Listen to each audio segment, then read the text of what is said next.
This podcast is brought to you by Craft Beer and Brewing Magazine for those that love to make and drink great beer. To learn more or to subscribe, visit beerandbrewing.com or find us on social media at Craft Beer Brew.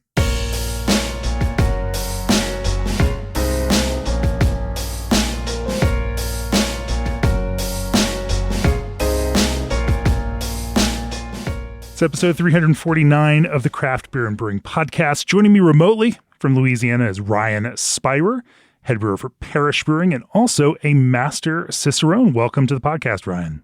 Pleasure to be here. We have been big fans of Parish for a long time. Of course, there's a breakout brewer story on Parish back in the Craft Beer and Brewing archives. We've got a recipe for Craft Beer and Brewing subscribers for a Hazy IPA. So if you are a subscriber, log into beerandbrewing.com, check that out, or check out the back issue that one was in. Ghost in the Machine, one of your flagship IPAs, was one of our best 19 beers of 2019. Parish was recently voted 18 on a Reader's Choice list in 2023 for Small Regional Brewery. DDH Ghost of the Machine was one of Alex Kidd's top beers of 2020. And of course, you guys have a bunch of GABF medals in some pretty awesome categories. Gold from 2019 for Pure Tropics in the emerging IPA category. Silver in 2021 for No Slaw Extra Toast Experimental IPA. Silver in 2023 for Canebrake American Wheat. And so brewing some amazing, excellent beers in Louisiana. And we are going to talk about, probably talk primarily about IPA, especially Hazy IPA. But I think we'll probably also delve into some of the other interesting beers you do using other ingredients. I remember that SIP series that you all have done. I don't know if you're still doing it now, but it was an interesting one involving grapes and grape beer hybrids in a slim can format, creating some flavorful fruited beers and of course, having fun across the brewing spectrum. We're going to talk about a lot of that stuff. But before we do, at G&D Chillers, they always strive to build great chillers. Partner with them as you build great beer. Andy Joint of Big Grove Brewery says, "This is Andy Joint of Big Grove Brewery. We've been using G&D chillers from the beginning, and from our original 3.5 barrel pub system up to our production brewery, we've been able to rely on G&D to provide a high quality chiller, help us with design and layout, and provide support whenever we need it."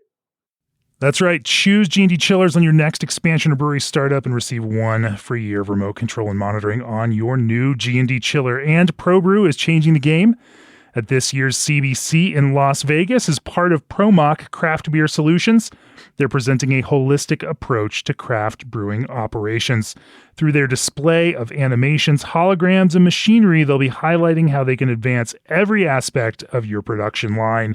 Visit go.probrew.com/CBC24 or contact them at contactus@probrew.com to schedule one-on-one time with one of their subject matter experts at booth 1783 at this year's show. ProBrew, brew your beer. Also, you might have heard of Old Orchard, but have you heard of their newest flavors? Berry Blend, Blood Orange, Lemonade, and Tart Cherry are the latest additions to their lineup of flavored craft juice concentrate blends. Old Orchard's R&D team can also formulate custom blends unique to your needs. To learn more and request your free samples, head on over to oldorchard.com/brewer. All right, Ryan, we normally kick off the podcast with a little bit of background. Tell me about your personal background, your own brewing story, and then also a little bit of that Parish story too. Sure, I'd love to. So I started brewing, it was in 2010, thereabouts, and I was just brewing in my apartment. I was in college at the time.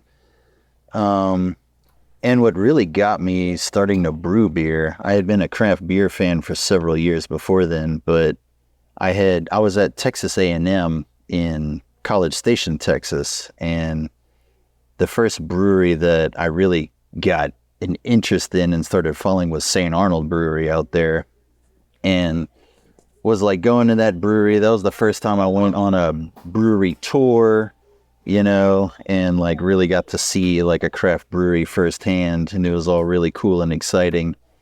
And then I'm from Lafayette, Louisiana, and I moved back here, and it was like 2009, 2010, and St. Arnold wasn't distributing out here at the time. And I was like really frustrated about that. And I got frustrated to the point where I said, you know what? I'm going to figure out how to make my own St. Arnold beer, and so that started my journey home brewing. And so I got like an old extract kit and started doing extract beer on the stove in my apartment.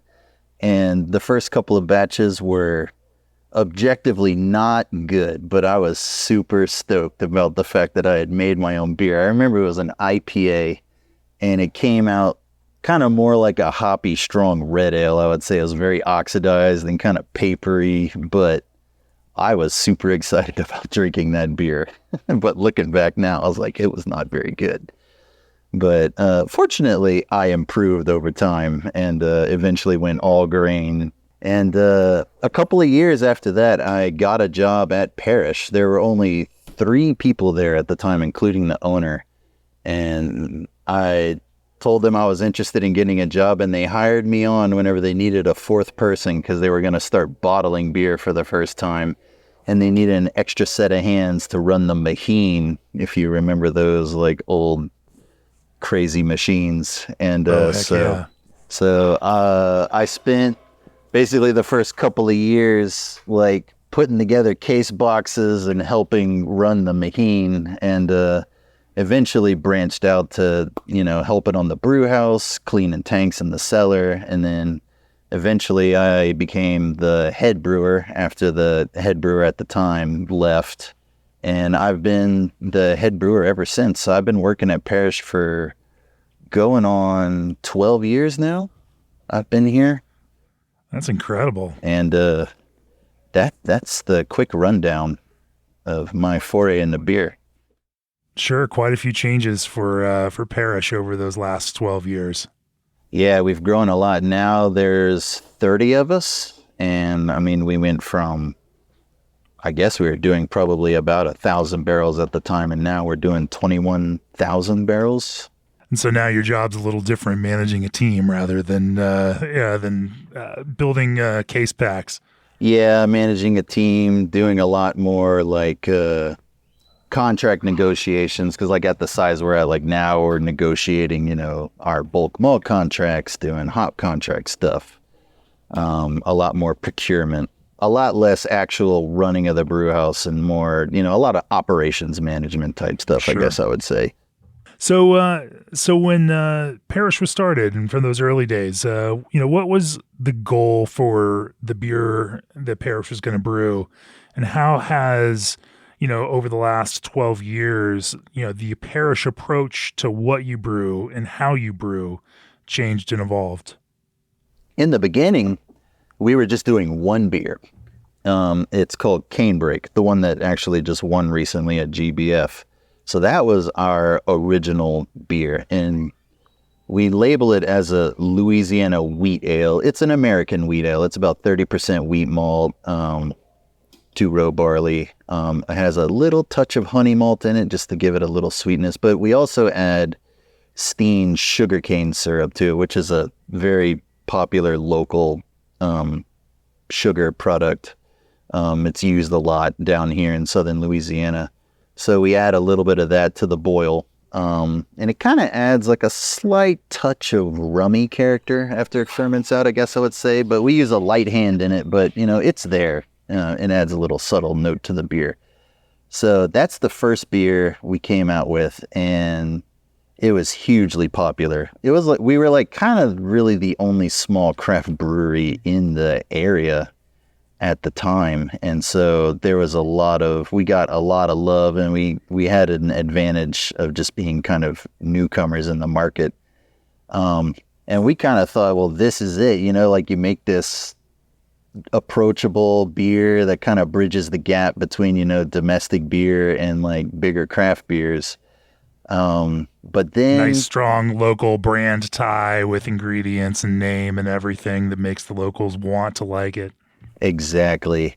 And that was like kind of the scope of what we were thinking about. And then we started going into We did a beer called Grand Reserve in 2012 for the first time, and that was a barley wine. And at that time, like, barley wines were a big deal.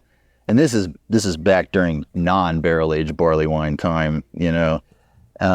So that beer developed a huge following, but we only did it once a year, and we had Grand Reserve Day that we would do usually the weekend after Thanksgiving. And then after that, we started doing IPAs. So we got the idea of doing a beer called Ghost in the Machine. And a lot of people probably don't remember outside of the state, but Ghost in the Machine started off as like an American double IPA, some more of that West Coast style. It had like caramel malt in it, you know, and it was big, like bitter, citrusy grapefruit kind of beer. It was also in 750 milliliter champagne bottles, like in the beginning. And so it started like that, but then everything changed whenever we discovered Heady Topper. We got our hands on a can down here, and I want to say that was like 2014, 2015, something like that. And whenever we drank that beer, it just blew our minds. Like, it was super cloudy and just like the juicy character of it. And I remember us all just standing around our bar, like just staring at the beer in the glass and drinking it and just thinking, whoa, we have to like figure out how to do this. And so like that just started, we started working on the recipe, figuring out like, how do you make a beer cloudy like that? And just exploring it. And we started just moving hops late. We're like, man, it's so much less bitter. Let's just move the hops later. And yeah, it was an iterative process, but eventually Ghost became what it is now. And now Ghost in the Machine is our biggest product. That's our number one beer. I believe it. And I love looking back at those like 2013 to 2015 photos that I took of beers I was drinking then, like Bissell Brothers Substance, which also at that time was a clear beer and is now a very hazy beer. But you've got a good brand name, and it wasn't so set in with people at the time that was open to reinterpretation, which you did. So why lose a great name like Ghost in the Machine, which also seems to fit really nicely with the Hazy IPA. So as you got into brewing, obviously, there were a bunch of iterative experiments early on. What have you settled into around that? Well, I guess we should really, dive into some of the mechanics of Hazy IPA in general and how it looks now in the kind of Parish context, because even thinking about it then, I mean, we've all come a long way from where we were in 2015, 2016 with Hazy IPA. So maybe let's talk about what your current approach is, because now obviously Ghost in the Machine is a core, but you brew a lot of extensions of that, and you brew a lot of variations on Hazy IPA because people love that from you all. So let's kind of dive in and talk about some of the ways that as you're developing a Hazy IPA recipe, you think about all of the decisions that your creative decisions and technical decisions that you're making. But before we do that, streamline efficiency with Omega Yeast's Diacetyl Knockout series. The DKO series is comprised of 8 familiar yeast strains engineered to knock out the formation of diacetyl before it starts. The strains you know now better, available now for made-to-order pitchables at any volume. Contact Omega Yeast today at omegayeast.com. Also, ABS Commercial has been a full-service brewery outfitter for over 10 years. They're proud to offer brew houses, tanks, keg washers, and preventative maintenance parts to brewers across the country, as well as equipment for distilling, cider making, wine making, and more. They know the ins and outs of the brewing and installation process and can design the perfect setup for you, whether you're just starting out or looking to expand. Contact them today at sales@abs-commercial.com to discuss your customized brewery needs. ABS Commercial, we are brewers. And if you're a brewer who's also interested in distilling, subscribe now to the Craft Spirits and Distilling podcast, available on all of your favorite podcast platforms. Hosted by Sydney Jones, head distiller for Fuse Spirits in Chicago, and Molly Troop, master distiller for Freeland Spirits in Portland, Oregon. This podcast explores the technical and creative processes behind great spirits through conversations with some of the leading distillers working today. It's everything you love about the Craft Beer and Brewing podcast, but focused on distilling. Click on the link in the show notes and give it a listen. So Ryan, let's talk about Hazy IPA now. As you are thinking about, say you need to design a new, seasonal IPA one-off, for Parish, something coming up on your schedule this year. Where was your creative process start on that? We kind of have a pretty set baseline for everything. 10 to 15% of the grist is going to be some combination of like oats or wheat, something higher protein, and we don't usually go above that. We found it's not really necessary, and just making the beer too big and heavy with those things, I don't know, kind of muddles things up a little bit in my opinion. And then the rest of it is usually just, 2-row base malt, and then hop it. How do you make a decision between wheat and oats, for example, and are there any things that you lean on in particular that give you the right kind of character, or then any ways that you then treat those through a mash in order to get the the process that you get the ultimate thing that you're looking for? Yeah, we're doing single infusion, 149, 150 degrees. Like, I'm not trying to make anything too dextrinous. Yeah, well, I mean, we use a bunch of flaked oats. Like, that is the number 2 grain that I get in here. And that's like 10% of the total grain I bring in. It's a lot. I think last year we used 170,000 pounds. Oof. Yeah.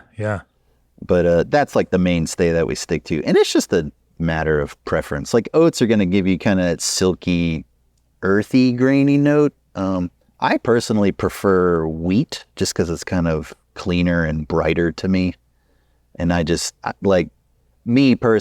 prefer just kind of a cleaner base, especially if you're trying to showcase like juicy hops.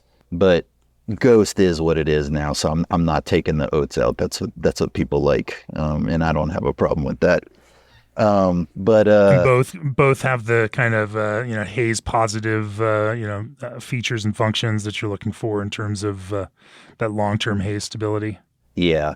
And I mean, honestly, I've found that you can make a nice hazy IPA just with 2-row base malt if you just mash it, and if you do like a short boil on it to kind of drop less of the protein out, and then you just put a bunch of hops that flame out and like in your whirlpool, so you have a lot of polyphenols there, and you ferment with London Ale 3, like, it'll stay hazy and give it a good dry hop. So I mean, that works. You can do like a smash hazy, and they're good.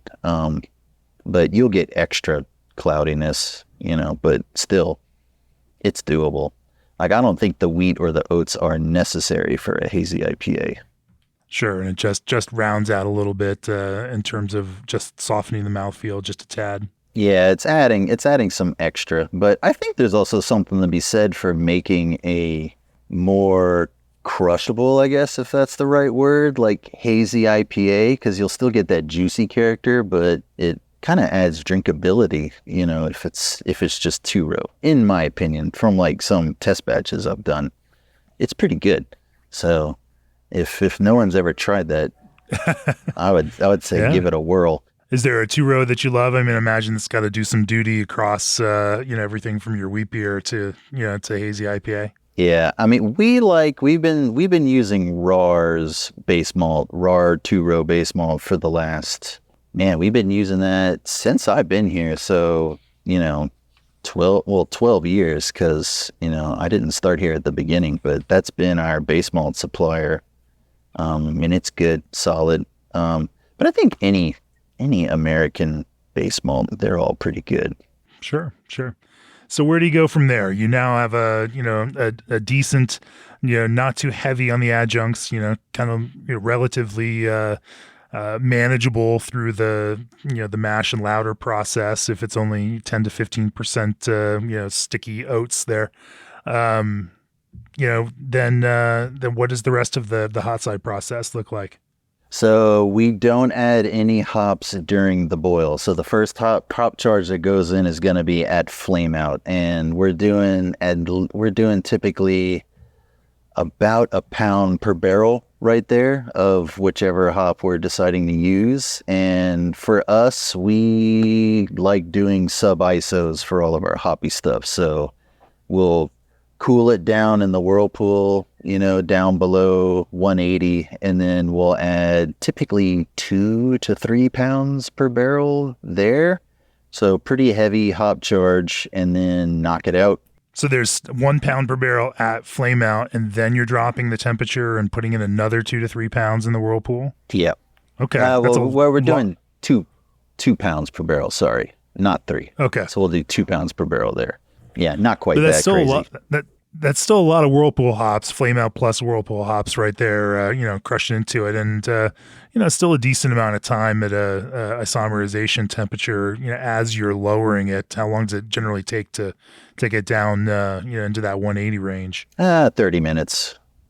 Yeah. Yeah. So that's still a, decent amount of contact time. And, interesting. But does this change at all based on the specific hops that you're using, or is this pretty consistent across the board with all whirlpool hops? No, that's pretty consistent. We're kind of using that same process for everything.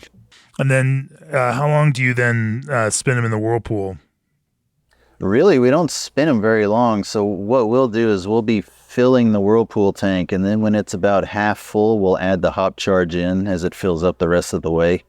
And then we'll just immediately start knocking out once it's all transferred over.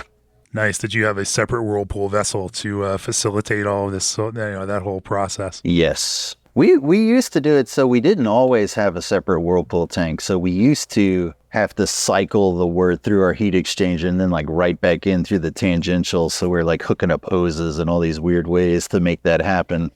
And it wouldn't work too well because we would get a ton of stratification. I remember sticking a long thermometer probe in there, and in the middle, it was still 200 degrees. And then on the outside toward the outer wall, it was 140. And so there was a lot of just trying to get it to mix again. It was super inconsistent.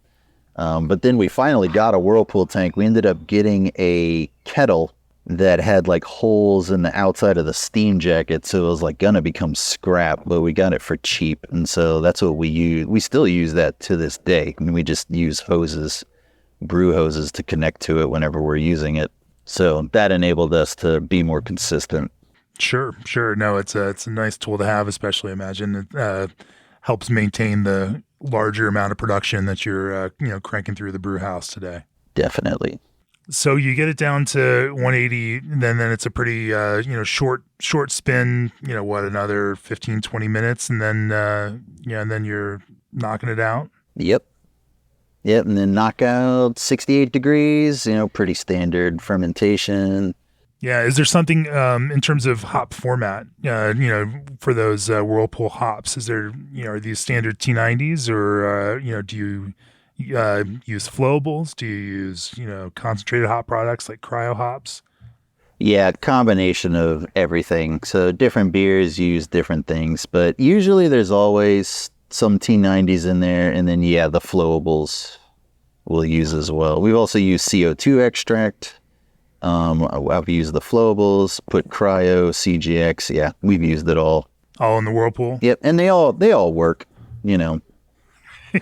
Sure. What do you, if you've tried all these things, what do you find give you the, the results that you go back to more often than not? I mean, obviously experimentation is always going to be a part of your brewing process because you want to learn, how these things work for you. Are there some things that you tend to go back to because they work maybe just a hair better than others? Yeah, I mean, flowables are good because you get a lot of aroma and you're not dealing with nearly as much trub. So using those things, you get basically the less T90 pellet matter you can use, the more you can get back out of that whirlpool tank, which, yields are a big deal because those hops are expensive. So that adds up. Sure. Do you take a flavor approach though to it? Because I know that, certain brewers I've talked to, it is as much about the layering, right? That it's just flowables seem to miss some of the core kind of plant character that, if it's too much, then it's overwhelming. But if there's not enough, then it feels a little bit thin. Do you think about flavor in that regard? Yeah, I would agree with that. I think there's a good argument to be made for, I would guess, I'm kind of venturing a guess here, but it has something to do with, waxes and resins, like from the hop plants and those polyphenols. I mean, the vegetal matter, you're getting polyphenols. So I think some of that's also important for, like haze character early on as well, like having some of that plant material. I've never tried doing a beer that's like purely flowables, so I'm not exactly sure what would happen there. It is a grand irony that those polyphenols that, give it that rougher, burnier character that some folks hate is also the thing that, really kind of is the key to the haze in these same beers. And so finding that balance is always that kind of that magical midpoint, right? You need to have enough, but you can't have too much, otherwise, Yeah, it's not a question of whether it's good or bad. It's more about finding an optimum, with some of those things. Sure. So then you knock out. Talk to me about fermentation. You mentioned London Ale 3 earlier, and so you're going to use a London Ale 3 variant. What's fermentation look like for you all? 68 degrees, and then dry hop on day 7 usually. So yeah, we're not doing any like early dry hopping. We're doing standard right after it hits terminal. So you're dropping yeast before you dry hop? Right. Yep. Which makes sense again in a production environment, but also makes sense given all the research, that's out there now about haze stability also, and that, that active fermentation dry hopping can actually work against some of your, haze production. Yeah. Yeah, I've read that, which is interesting. It seems counterintuitive, but there you go. We learn something new every day about the beers we're making. Sure. Folks are doing some good science out there to support all the anecdotal, experiences that the brewers are having. And then anything special to the, that way you ferment, controlling head pressure. Obviously, you're trying to make sure, that yeast stays healthy because with that kind of production, you definitely want to get as much life out of that yeast as you possibly can. No, we're not like, like capping during fermentation or anything like that. Yeah, we're doing pretty standard fermentation, just like no new tricks or anything like that. We're just keeping it simple. How many generations do you let that yeast go before you then, go fresh? Oh, our max is going to be 10. That's like kind of our hard limit. Pretty midline there, pretty normal. Yeah. And then, as far as dry hopping goes, anything to the process, dry hopping now, you do release plenty of double dry hopped and triple dry hopped beers. What does that dry hopping typically look like? Are you, just dropping in from the top of the tank? Do you do anything special to, try to aid the kind of extraction process through that dry hopping? Is that all still happening, around that 68 degree temperature? Or are you raising or lowering? Talk to me a little bit about that dry hopping process for you all. Is a triple dry hop 3 separate charges or just larger loads? And then, of course, larger loads trying to get the kind of, true saturation and extraction from, as you mentioned, these expensive hops. That's its own technical challenge. Yeah. We're dropping hops in through the top, and we're not doing anything special to try and mix them or anything, just time. They'll settle in. We do let the beer free rise, so we'll raise the set point to 72 just to let it warm up a little bit during the dry hop.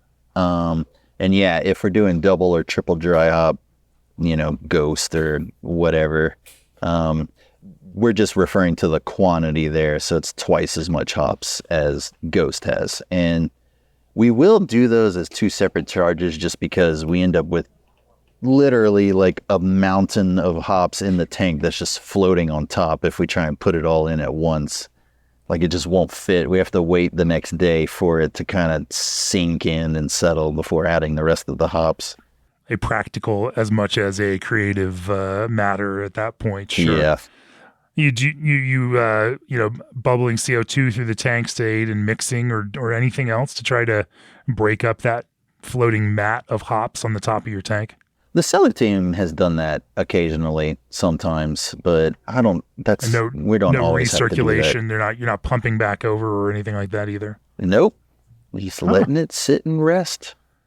Interesting, Ryan. That's it's incredible that you're getting good results without most of the the tricks that that all the cool kids are using these Well, days. it's entirely possible that we're just like being massively inefficient, but people like what we make, so we've been sticking to it. Sure. No, if it ain't broke, then don't fix it. Of course. So then, where do you go there? I imagine you then, crash it out. And then what does conditioning then look like for you? I mean, I think most of us understand that in order to, get some of the bigger particles out of there, if you leave them in, then they're going to kind of, have a negative effect on your haze stability. Do you all centrifuge? Do you just use time and tanks, in order to, help, condition? What's the conditioning process like for you after that? We do have a centrifuge. We got a Gia centrifuge a couple of years ago. So we still let the beer rest we cold crash it a couple days after dry hop. It'll sit cold for 2 weeks minimum. If it's like a huge beer, like a DDH Ghost or something, we'll let it sit maybe an extra week before, trying to move it. And we're dumping on it that whole time. And then, gets routed through the centrifuge. 2 weeks though to sit in condition. That's a lot. That's a big investment in these beers. A big investment in tank time. Yeah, I guess it's a longer turnaround time than some. But you're lagering your hazy IPAs for a couple of weeks. For a couple of weeks, yeah. It's not really a full lager. We're not doing it for like a month or anything like that, but. 2 weeks of an ale in tank time, after fermentation. That's it's not nothing. Yeah. Well, maybe that's the secret then. Maybe you just found it out. But then it'll go through the centrifuge. You're not the first brewer that's told me that. I mean, that's definitely one of Henry of Monkish's things. Like it's just time. The time in that in the tank and that conditioning is what helps soften it up and bring out some of those burnier polyphenols and get it to that point where we're happy with it before we package it. Yeah, and I mean it makes sense. There's a lot of things where it's just, you need time. That's kind of the big thing with lager brewing, like a lot of people say like you just can't make a lager quite the same if you're not giving it that time. And even though it's an ale, maybe it needs a little bit of that too to get some of those, intangibles that make a positive difference. Yeah, just, that kind of cohesion for it all to, to kind of pull together and meld into one thing. And then, again, to have some of those hotter, spicier, herbally, burny elements, pulling out of that solution in the meantime. Yeah. And so you leave it then at that crashed temperature for all of that time? Yes. Yep. Stays cold, 36 degrees. And then it goes through the centrifuge into the bright tank and gets carved up and packaged. So, and we don't spin it super hard, It's just kind of to get any of the more like hop particles or yeast that might be slipping through. Sure. Well, it seems like such a simple process there, and yet there is something about the beers that you make that really stands out, both to competition judges, to our blind judges, and everyone else. And so I want to dive in a little more and see if we can, pull some of that apart and figure out what some of those things are. Before we do that, SS Brewtech was founded by a group of home and craft beer brewers dedicated to bringing an engineering-first approach to brewery equipment. SS brewhouses are used to formulate new beer recipes at some of the world's greatest breweries and are some of the cornerstones of many local breweries. To learn more about SS Brewtech's innovation list, head on over to ssbrewtech.com. Also, did you know your water can change the flavor profile of your beer? Water is the number one ingredient after all, and uswatersystems.com knows just how to treat it. uswatersystems.com has been at the forefront of the craft brewing industry and created American-made water treatment systems with brewers in mind. Whether you're a hobbyist or a pro, head on over to uswatersystems.com to learn more, because great beer starts here. Before we try to, pull apart some of those, elements of excellence, do you have, in that dry hop with such a heavy, dry hop load, do you ever experience hop creep, and how do you guys manage around that? We don't. I've never seen hop creep in any of our beers. So I know that's a common thing that brewers talk about, but I don't know. And I don't know why. Interesting. I don't know why we never see it, but yeah, our gravities are stable. Well, count yourself lucky then. That's awesome. Yeah, yeah. When it comes down to now trying to get into the finer grained pieces of what what truly separates excellent and award winning iterations of these beers from very good but not award winning versions of these beers. We now get into some kind of abstract, theoretical, maybe harder to quantify, questions there. But hop quality probably figures into that in a significant way. Talk to me about your approach to evaluating hops themselves. Some of the beers you win with are, pretty using some fairly common hops. Obviously, Citra is a big part of everybody's Hazy IPA program. As you think about building combos of hops, but then also selecting, specific lots of hops within those varieties, talk to me a little bit about your process behind that. So hop selection is a big deal for us. So every year we go to Yakima and Oregon and select our hops. Like the Citra one, we make a big deal about that for Ghost. So we've been getting Citra specifically from Peterball Farms in Yakima. And so we go to that farm every year and select lots from them. For whatever reason, we just like the Citra that comes from their farm specifically. So we've become... Were you selecting through a broker and found that you were consistently selecting Peterball Farms Citra? That's a good question. I don't remember exactly how that happened. Like how we cottoned on to them specifically, but however that happened, we did, and we just fell in love with the Citra from them, and so just every year we get the bulk of our Citra contract from them. And then Cascade's the other big one. We actually contract more Cascade than we do Citra, believe it or not. That's our number one hop that we buy in terms of volume. We salute you. Is that just because of the American wheat beer, Canebrake, or? No, because we hardly use any hops there. It's a Ghost, actually. Ghost. Well, really? Ghost is Cascade heavy hot side. Huh. So tell me more about that. Which surprises a lot of people, but yeah. Yeah, it surprises me. Ghost, the dry hop is mostly Citra. It has a little bit of Cascade in the dry hop too, but then Cascade is the big hot side hop. That and Simcoe. Those are two kind of, more classic, but also, maybe more commonly found in, West Coast IPAs, more so than Hazy IPAs. Why use such big charges of those? I mean, the idea of using 2 to 3 pounds hot side of Simcoe and Cascade in a Hazy IPA seems very counter current fashion. But also anytime anything is counter fashion, it becomes really interesting for me. So just talk to me about what they do in that kind of context. That's wild. Well, I think they just add that good grapefruit citrus, canvas for, the Citra dry hop to work on top of. And I mean, they're classic. Cascade especially is classic, and maybe that's what makes Ghost so good for people. I don't know, but Cascade's been around for a long time, and I think there's a reason for that. It's just people like it and the way it tastes, and I think it works very well in the hazy double IPA too. Just because they're hazy doesn't mean those flavor components aren't good, in my opinion. Well, again, I think, as I mentioned earlier, the idea of the layers makes sense, to some degree. And there you've got a classic base of these very familiar hop flavors for people, hop flavors and aromas that you then layer on this.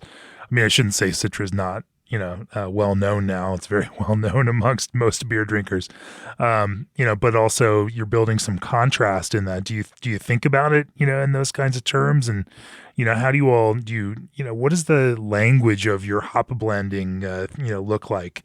as you think about how you're blending these, do are you thinking about the words of flavors? Are you thinking of, like how do you kind of build some of these contrasts creatively? Yeah, I don't think we're thinking about it too hard like that, honestly. Fair enough. Fair enough. Yeah, we're not picking it apart with tweezers, Like it's kind of more generic, like citrusy, like grapefruit, oranges, like Cascade, like that's good. And then the Citra kind of adds a little more like tropical. You can kind of get a hint of passion fruit sometimes out of it, and kind of gives you that catty note to it. And it's like those just work well together, and just adding it together, it's a good beer. I don't think you need to overanalyze it. When Fair you're enough. doing You're it. the master Cicerone, or you're the one who said it. Yeah, it might be. It's kind of different from what you might expect, but even though I'm a master Cicerone, I think if you're just trying to pick stuff apart with tweezers, it kind of overanalyzing things. That's fair enough. What is it about the Peterbaugh Citra that you love so much? It just has a really nice, like, tangerine coupled with, there's like kind of a subtle hint of passion fruit and almost something like hinting at guava whenever we smell it. And we kind of look for that same thing in the lots whenever we choose them. We're like, all right, where are those characteristics from, the fields this year? Which one's got it? And yeah, it's always there. So it's always there in varying degrees amongst the lots. So we picked the one that just we like the most, has got that this year, and then that's our Citra. I looked back at what we wrote about Ghost in the Machine was one of our beers of the year, and it was bold cantaloupe and peach lead the nose with a spicy lemongrass undertone. Aroma is intensely thick and round with concentrated orange and tangerine notes, a snappy herbal bite, a touch of fruit smoothie creaminess. It's soft, sits wider on the tongue. Softly bitter, slightly fruity sensation in the finish, but clean or lean in the finish. Drinkable, but with bold fruit notes. It's, it actually does describe what you're talking about now, and I think kind of hits both of those things. That it's both big and bold in fruit, but also kind of finishes more tight, and also has that kind of classic beer, classic Cascade, support underneath it. Yeah, I think that's very important for Ghost's profile. Sure. Well, as you get outside of Ghost, and think about other hop combinations and building other kinds of hazy IPAs, are there some other hops that are exciting to you or on your radar, and or are there some other ways that you blend hops that you find compelling or interesting? So I'm kind of right now going back to old hops. It's kind of like what's old feels kind of new again. Like I've been kind of falling back in love with Simcoe, which that there's nothing new about Simcoe, but just kind of finding new appreciation of it. I think just the kind of character it has. I've been hearing more about it, from brewers who are like, I mean, whatever, the last year or two, the way that Simcoe has been going, the way the crops have been, whether that's, the weather or pick timing or however that's worked out, it's led to, maybe a little more Simcoe that fits within this hazy IPA realm. Yeah, I was opening a bag of Simcoe. I was brewing a pilot batch, and when I opened it up and just the aroma hit me, it was so fruity. It was kind of like apricot with almost like a hint of cherry and guava or something like that. And I was just like, man, this smells really good. I was like, we should put Simcoe in more beers. Like, we should dry hop more things with Simcoe. It was interesting. In terms of new hops, I'm digging on HBC 1019, one of the newer hop varieties. Sure. I was playing around with that hop, and it's got like this vanilla cream with like orange dreamsicle notes going on with it. It's really good. There have been a couple of hops recently that have been put out on the market that kind of almost have vanillan character to them, and it's very interesting. Because it's like you can make a milkshake IPA without making it super sweet with lactose sugar. You can just kind of get those like vanilla milkshake notes without the beer being, I think milkshake IPAs tend to be kind of flabby, and it's kind of hard to work out to me. What do you lean on now in the hop world that'll add some of that vanilla character without having to, or also put a very expensive vanilla ingredient into a beer like that? Yeah, I mean, I haven't been doing anything production-wise that replicates that, but I mean, it would be vanilla. Would be like kind of my first go-to is just put vanilla in. Like, you want that flavor? All right, put vanilla in the beer. And be pretty straightforward about it. But now you can kind of get that from a hop, which is cool. I think it's really neat, the things that we're figuring out. Are there particular hops that have some of that vanilla character that you like? I've gotten the vanilla character from, they've mostly been experimentals. Sabro at low levels can kind of give that, because it's got that coconut character, and coconut and vanilla can kind of, overlap each other. I think it's kind of that lactone fullness mouthfeel that coconut gives you. It can kind of give you an impression of vanilla as well. That's the only one really that I can think of by name. Sure. Are there, you mentioned obviously in Ghost, like contrasting some old school, new school hops. Are there some other old school, new school contrasts that you find work in a fun way? I can't really think of anything. What would you layer on this new school Simcoe, or this newly trending Simcoe to kind of pull out some of that, or either contrast to or amplify some of that apricot note that you're enjoying so much from it? Yeah, if you're doing apricot, I mean, I don't really know. I can't really think of anything off the top of my head. Putting you on the creative spot here. Sorry about that. Any other hop blends or hop techniques that you've used that have been particularly well liked or embraced by your customers? Not really. We're just kind of doing the same stuff, kind of sticking with what works. I mean, dry hopping on day 7. We've been playing around with some new products. There are things on the market like Spectrum, which is kind of a relatively new one, which is interesting. I think we've learned though, you got to be kind of careful with Spectrum, because if you use too much of it, the beer definitely has like kind of this hot, resiny oil character. Like, you can kind of taste like the beer tastes like Spectrum. So you have to use a light hand with it. But when you use it, like, it definitely adds like this full, hop character from like top to bottom. You just got to be careful with how much you use. But a lot of the flowables that have come out recently, I think, are really cool, because they mix very efficiently, a lot better than like CO2 extract.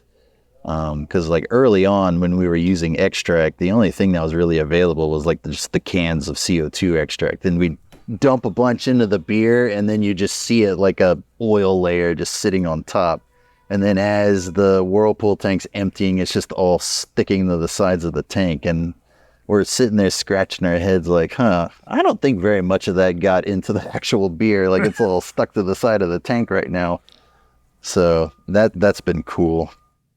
No, that's it. You're right. The technology has come along. I know that, now you have brewers like Kelsey at North Park and a bunch of others that are using that by knocking out hot into a actual fermenter and then kicking on the heat exchanger and getting back down to the correct fermentation temperature, just to, kind of mix some of those into it that way, and finding some interesting results. But, of course that's been a few years now. And, the hops manufacturer or the hops processors themselves have been working on finding better kind of liquid substrates that can allow for that mixing. And at the same time, we've also got, the whole cannabis industry that's so focused on finding water soluble, ways to kind of, carry terpenes into liquids like that in order to support the cannabis business. And like, that has so much benefit now for us here in the beer world in terms of like the technology around solubilizing some of these oily and waxy things is better than it's ever been in the past, and the technology continues to just kind of leap forward on a year by year basis. So the extracts are better than they have ever been, and it's cool to see where that's going. Well, let's change gears a little bit and talk about some of the other beers you make. I actually kind of want to talk. I know we teased about talking about fruity beers at the top, but I'm really curious about this cane break and using this cane sugar as a molasses or as a rum like. Flavoring agent in a wheat beer. So maybe, talk to me about that a little bit, about, whatever isn't proprietary before we hit on any, special methods that you all might use. But, talk to me about your process behind getting a little bit of flavor out of something that, might otherwise just be construed as sugar. Yeah. So Steens, for people outside of like Southern Louisiana, it's sugarcane syrup. So it looks dark, almost like it looks kind of like a dark-ish invert sugar, I guess. So it doesn't have a molasses flavor, even though it's got some color. And we're not using very much of it because in a wheat beer, like if you kind of go too heavy, it's going to throw things in a weird direction, but just use a little bit of it. And it gives you like that kind of sweet, almost like rummy note to the beer. Like it's subtle. So when you're drinking the beer, if you're not like thinking about it, you're not really going to notice it. It just kind of tastes like a slightly sweet honey biscuit wheat beer, I guess, In cane breaks, it's not a cloudy wheat beer, So it kind of looks like it's like a wheat blonde, I guess is how I would describe it. It's kind of this weird in between beer, but it's very approachable for, like casual beer drinkers, people who are used to domestic stuff, but are willing to drink something that's a little bit more intense, but nothing too crazy. Like it's not very hoppy or anything. Canebrake has a little bit of Cascade in it, but I definitely wouldn't call it hoppy. Like you're talking like 16 IBUs, very low. Yeah.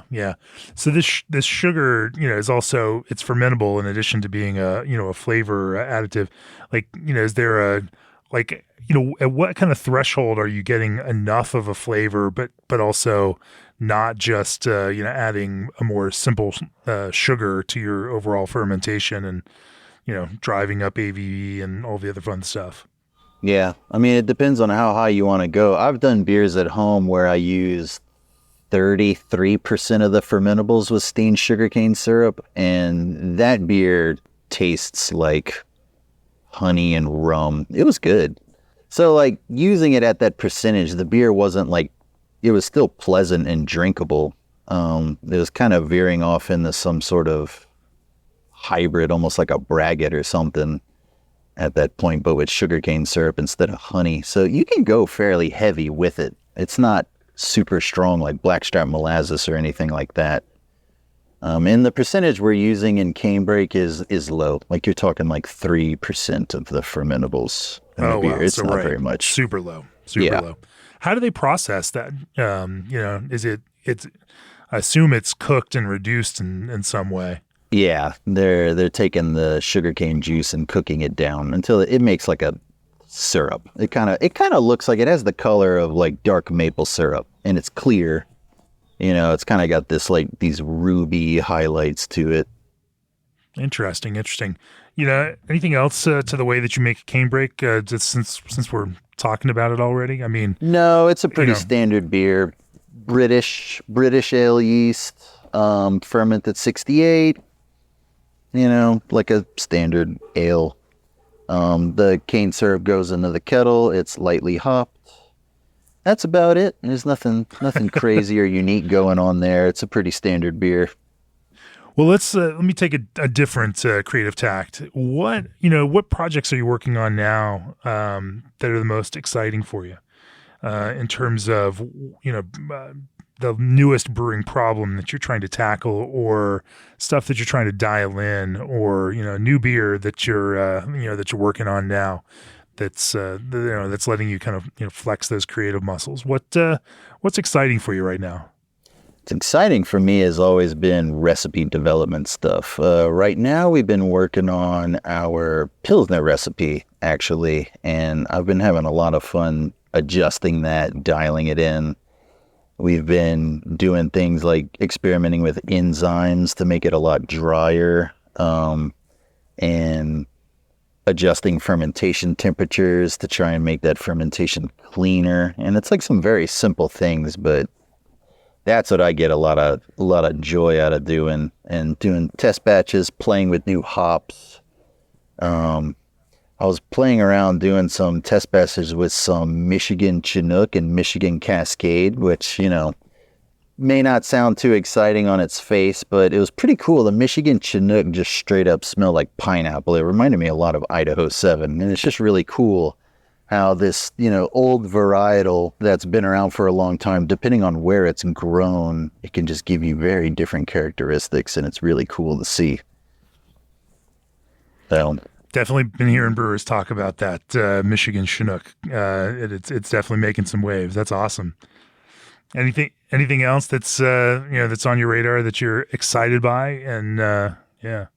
I got this new hop. I haven't had a chance to use it yet, but it's called Alora from Hopsteiner. So I am looking forward to, in the next week or so, I should be able to do like a test IPA with it. So I'm looking forward to that. I want to see what it tastes like. That and the 1019, like I had told you about, like that beer is really good.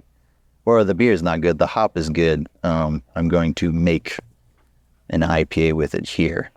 I've only tried it in other breweries' beers so far, so I want to get my hands dirty making something with it myself. What's that process look like? Do you have a smaller pilot system that you might make stuff on, or you just jump right into the deep end? Yeah, so we don't have a pilot system at the brewery, so I'm usually just brewing at home whenever we're doing test batches like that. I have a 1-barrel electric system at my house that I use. So your R&D process will be you going back and doing a 1-barrel batch on your home system. Yep, and then I'll bring kegs to work, and then we'll all like try it out and go from there. Figure it out. That's awesome. That's awesome. Still so rooted in your own homebrewing roots. Yeah, believe it or not, even though I've been working at a brewery for 11 years, I still homebrew.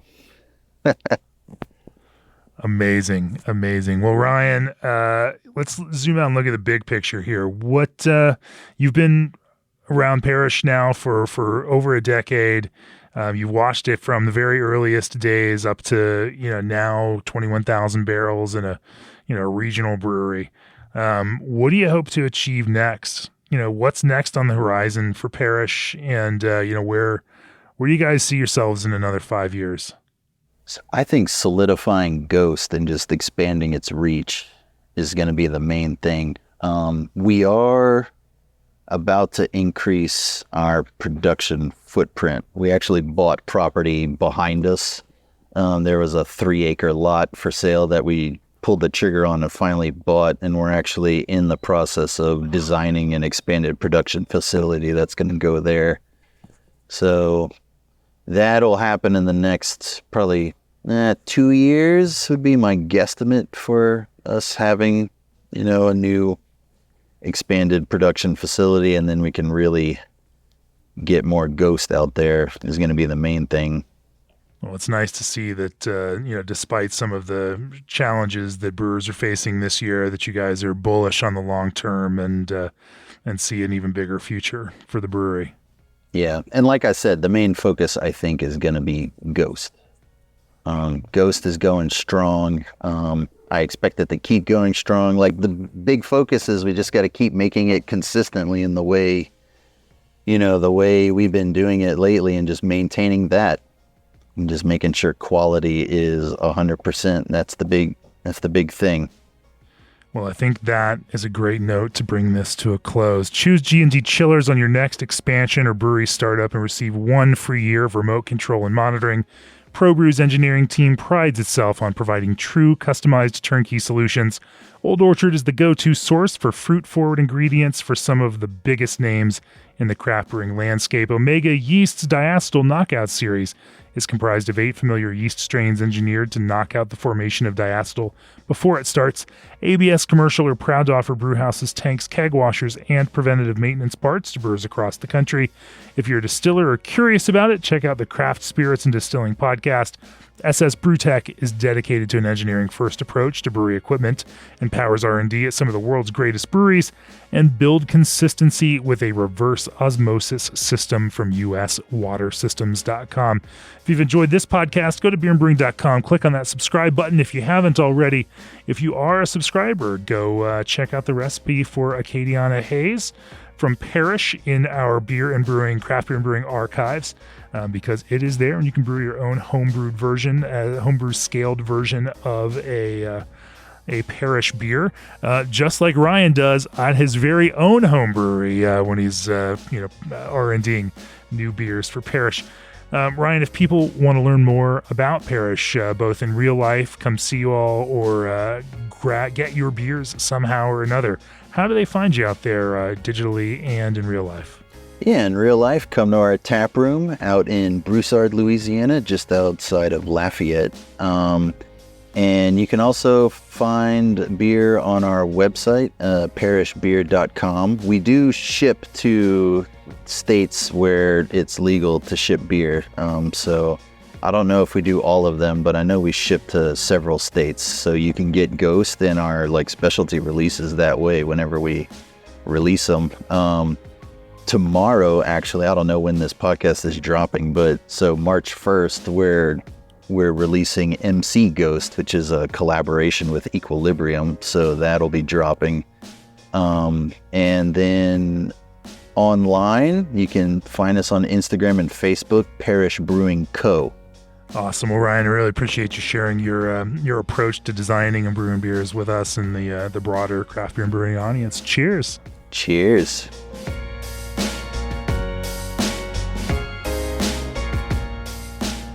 This podcast has been brought to you by Craft Beer and Brewing Magazine for those who love to make and drink great beer. To learn more or to subscribe, visit beerandbrewing.com or find us on social media at Craft Beer Brew.